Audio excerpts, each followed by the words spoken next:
Catus Maximus here.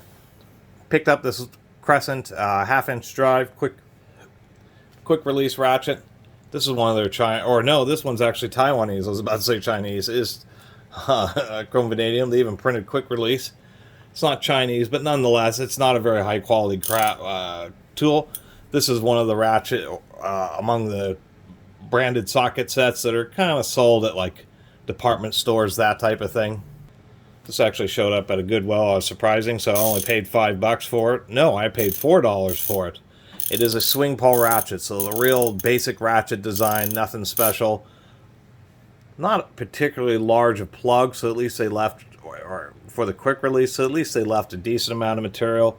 The quick release button is metal, but that's about the only good things to say about it, besides being a swing pawl isn't my favorite design. It is not the most robust, but it does offer low back drag, and I will say that it does have pretty decently tight anvil. As far as what they're charging for these new, to tell you the truth, I didn't look it up. I'm not sure, but unless it's like $20 or something, it's probably a bit overpriced, and I would certainly go with a different brand like a Pittsburgh Basic, just because it's not going to be easy getting a warranty out of this Crescent. We'll take a look inside to show you that swing pawl design. Pull out the 2 Phillips screws. They do go through the ratchet body and screw into the bottom plate. I highly doubt that you can get a rebuild kit for these.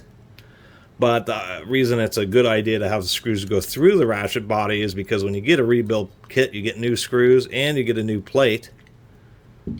Come on, screw. And so if you strip out or damage the screws or the plate, at least those can all be replaced.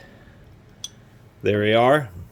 It is a fine tooth, 72 tooth. There's our swing pawls. So this is, similar design to, say, the Pittsburgh Pros. You can see to tighten up the anvil, because there is some tolerance issues, they just use a wave washer.